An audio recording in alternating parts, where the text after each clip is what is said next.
এখন কেমন আছে অরিত্র? সকাল থেকে অসংখ্য ফোন এক্সট্রা টাইম বাংলার দপ্তরে। বিভিন্ন সংবাদ মাধ্যমের সহকর্মীরা গত রাত থেকে উদ্বিগ্ন থেকেছেন শয়ে শয়ে হাজার হাজার ইস্টবেঙ্গল, মোহনবাগান, মোহামেডান স্পোর্টিং সমর্থকরা। আইএফের কর্মকর্তারা, মোহনবাগান, ইস্টবেঙ্গল, মোহামেডান স্পোর্টিংয়ের কর্মকর্তারা উদ্বিগ্ন থেকেছেন। সবার জ্ঞাতার্থেই এই ভিডিও। প্রাথমিক আশঙ্কা কাটিয়ে অরিত্র এখন ভালো আছে। এয়ারপোর্টের 1 নম্বর গেটের সামনে অরিত্র রাস্তায় বসে পড়ে। চলার ক্ষমতা ছিল না, বমিও হয়।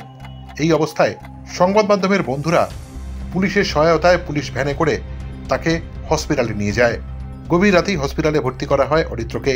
রাত্রে কিছু ব্লাড রিপোর্ট এবং সকালে ইউএসজি করা হয়। ব্লাড রিপোর্টে কিছু অসঙ্গতি থাকলেও ভয়ের কিছু নেই। ইউএসজি রিপোর্ট বলছে বড় বিপদের হাত থেকে বেঁচেছে অরিত্র। এদিন বিকেলে তাই অরিত্রকে ছেড়ে দেওয়ার সিদ্ধান্ত নেয় হাসপাতাল কর্তৃপক্ষ। তবে সারা শরীরে প্রচণ্ড যন্ত্রণা। সবচেয়ে বড় কথা, মানসিক ট্রমা থেকে এখনও বেরোতে পারেনি অরিত্র। দুর্দমনীয় সাহসী অরিত্র বসু ময়দান ছেড়ে চলে যেতে চাইছে না কোনোভাবেই।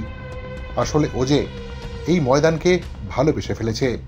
ময়দানের সবুজের টানে আবারও থাকতে চায় এই মাঠেই। কলকাতার ময়দানে সাংবাদিক হিসেবে কাজ করতে চায় অরিত্র।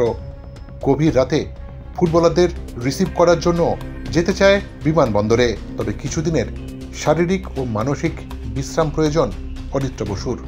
তারপর আবার ক্যামেরা ও এক্সট্রা টাইম বাংলার বুম হাতে একই রকমভাবে কাজ করবেও, জানাতে ভুলল না কোলাঘাটের ছেলে এক্সট্রা টাইম বাংলার অরিত্র বসু। সবাইকে অসংখ্য ধন্যবাদ যারা সারাদিন মেসেজ পাঠিয়েছেন বা বিভিন্ন জায়গায় লিখেছেন।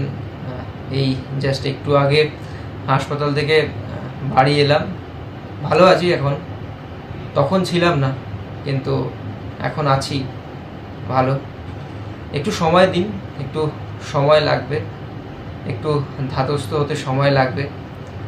মানসিকভাবে একটা ভয় এখনও কাজ করছে গতকাল রাতে বিমানবন্দরে। একটু সময় দিন, খুব তাড়াতাড়ি সবার সঙ্গে আবার মাঠে দেখা হচ্ছে। এক্সট্রা টাইম বাংলার বুম হাতে আগের মতন আবার ফিরতে হবে এবং খুব তাড়াতাড়ি আমাদের সকলের সঙ্গে মাঠে ময়দানে আবার দেখা হবে। Extra time.